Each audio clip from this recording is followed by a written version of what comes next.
The fluorescent lights buzzed overhead in the Capitol basement conference room as Nancy Pelosi stared at the stack of healthcare legislation that could bankrupt small-town America. Tomorrow's vote would determine whether Mercy General, a family clinic serving 3 rural California counties, would close its doors forever, along with hundreds like it across the nation. The insurance lobby had made their position clear: pass the corporate-friendly amendments or watch campaign funding disappear. But tonight, as rain drummed against the windows, Nancy felt the weight of 12 million families who couldn't afford to lose their local doctors. She needed air. She needed perspective. Most of all, she needed to drive through the Central Valley one more time before casting a vote that would echo through generations. The rental car's headlights cut through the darkness as Nancy drove Highway 99 toward Modesto. She dismissed her security detail, something that would horrify her chief of staff. But this decision required solitude. The corporate health insurance amendments sat in a manila folder on the passenger seat, their legal language masking a simple truth: rural clinics would be squeezed out of existence to boost quarterly profits for companies already worth billions. At 2:47 a.m., exhaustion forced her to pull into Mel's all-night diner, a relic from the 1950s with cracked vinyl booths and a neon sign that flickered between open.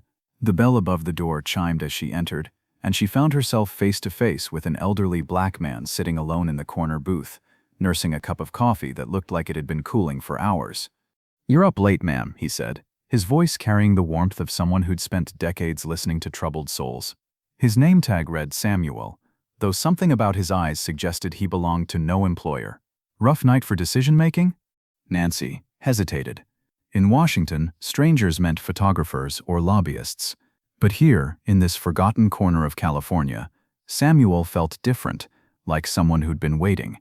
"How did you know you were making a decision?" Samuel's smile creased his weathered face. "Same way I know that folder contains something that'll hurt a lot of good people if you're not careful. Coffee's fresh, sit a spell."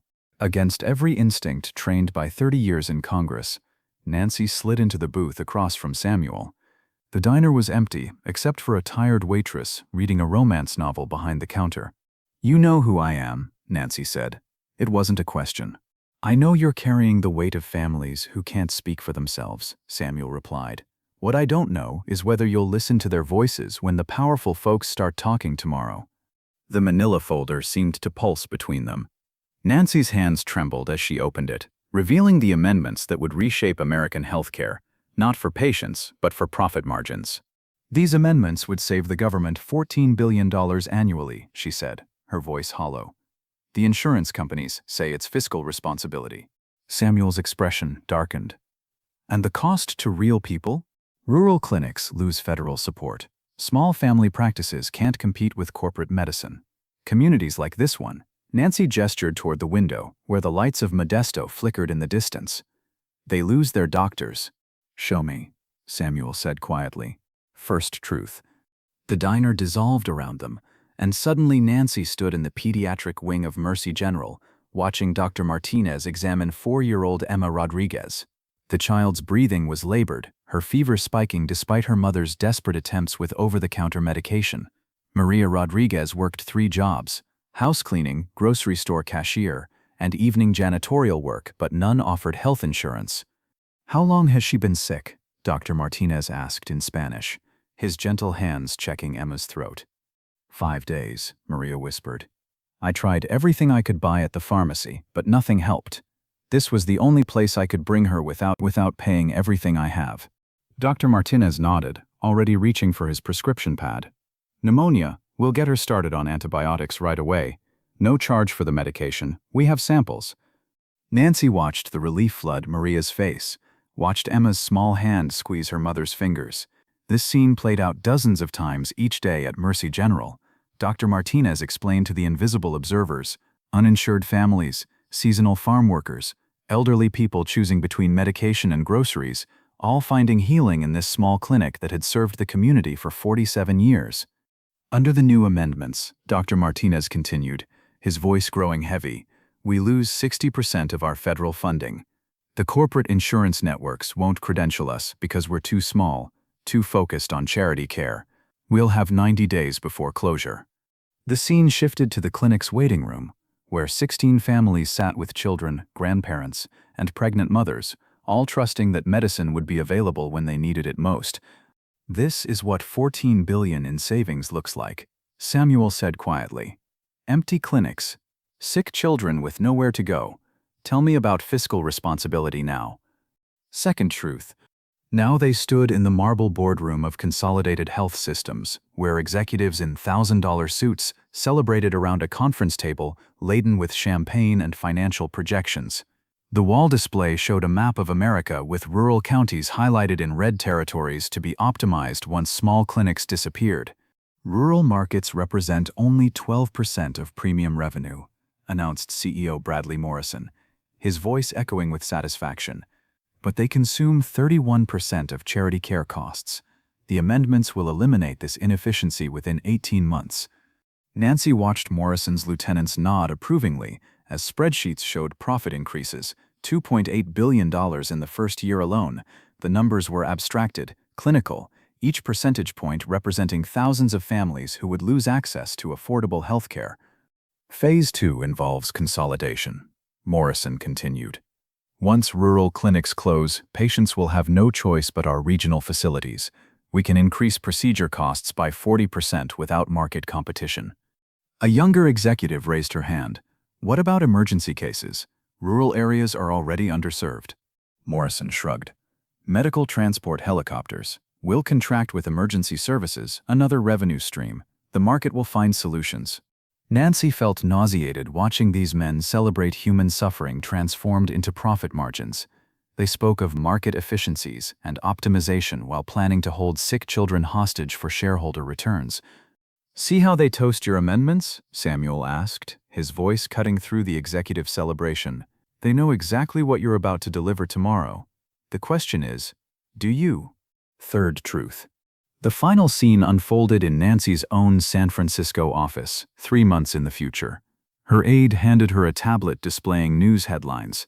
"Rural healthcare crisis deepens. Mercy General closes after 47 years. Child dies awaiting medical transport." But it was the email on her desk that shattered something deep inside her chest. The message was from Maria Rodriguez, the young mother they'd observed at Mercy General. It was written in halting English, each word carefully chosen. "Dear Congresswoman Pelosi, I know you are a very busy person. I write because my daughter Emma is dead. After the clinic closed, she got sick again. I drive her to emergency room in Fresno, 3 hours away. They say come back tomorrow, not enough insurance. I drive to Sacramento, 4 hours. Same thing. By time I reach San Francisco Children's Hospital, Emma's pneumonia was too bad. Doctors say if we catch earlier, she live. I know you try to help poor people. I see you on TV. But I don't understand why you vote to close our clinic. Dr. Martinez cry when he tell us goodbye. He say politicians in Washington decide money more important than children. I not angry with you. I pray for you. But I want you to know my Emma's name. She was smart girl. She want to be doctor like Dr. Martinez, maybe help other children. Emma Sofia Rodriguez, 4 years old. She matter too. Maria Rodriguez." Nancy stared at the email until the words blurred through her tears. On her desk sat the letter from Consolidated Health Systems, thanking her for her leadership in healthcare modernization and announcing their new children's hospital wing, funded by rural clinic closures that would bear her name. "They named a wing after me," Nancy whispered, her voice breaking. "Built with blood money from dead clinics." Samuel materialized in the office chair across from her, his expression heavy with sorrow. Power without conscience becomes cruelty, even when wrapped in good intentions. Especially then. Nancy found herself back in Mel's diner, tears streaming down her face. The manila folder lay open between them, its pages now carrying the weight of Emma Rodriguez's name, Dr. Martinez's dedication, and Morrison's calculated greed. "I thought I was making a practical decision," she whispered. $14 billion in savings, fiscal responsibility, the greater good." "Whose greater good?" Samuel asked gently. "Morrison's shareholders? Or Emma Rodriguez?" The diner's neon light flickered outside, casting dancing shadows across their table. Nancy thought of her own grandchildren, safe in their private schools and premium healthcare plans. She thought of Maria Rodriguez working 3 jobs to keep her family afloat, trusting that medicine would be there when darkness fell. "The insurance lobby will destroy me if I vote against these amendments," Nancy said. "$20 million in campaign funding, gone. My own party leadership will question my judgment." Samuel reached across the table, his weathered hand covering hers. $20 million, or 20 million people. Because that's the choice you're making tomorrow. In that moment, sitting in a forgotten diner at 3:30 a.m. with a stranger who somehow knew her soul, Nancy Pelosi felt something crack open inside her chest. The careful calculations that governed Washington politics suddenly seemed obscene when measured against a 4-year-old girl's life. She thought of her oath of office, sworn on the same Constitution that proclaimed justice and general welfare as founding principles. She thought of the letters in her office, thousands of them from families like the Rodriguez family, trusting that their representatives would choose people over profits. "What if I can't stop it?" Nancy asked. "What if the votes are already counted?" Samuel's eyes held the wisdom of someone who'd witnessed many midnight reckonings. "Then you speak for Emma Rodriguez. You make them hear her name. You make them see what their efficiency costs." The bell above the diner door chimed, though no one had entered. Nancy looked up to find Samuel's booth empty, only a warm coffee cup and a handwritten note remaining. "A leader finds her way the day she truly hears her people." Dawn broke gray and cold over Washington as Nancy's plane touched down at Reagan National. She'd driven through the night after leaving Mel's diner, her mind crystallizing around a single truth. Some decisions transcended political calculation. In her briefcase sat new amendments, ones she'd drafted on the plane, that would strengthen rural healthcare funding instead of destroying it. Her chief of staff met her at the Capitol steps, his face grave with concern. "The insurance lobby is already calling. They want to know why you missed the midnight strategy session. Morrison from Consolidated Health threatened to withdraw all party funding if you—" "Let them," Nancy interrupted, surprising herself with the steadiness in her voice. "Schedule a press conference for this afternoon. I have amendments to introduce." "Nancy, think about this. The party leadership won't—" "Will what? Choose profit over children?" Nancy climbed the Capitol steps with renewed purpose.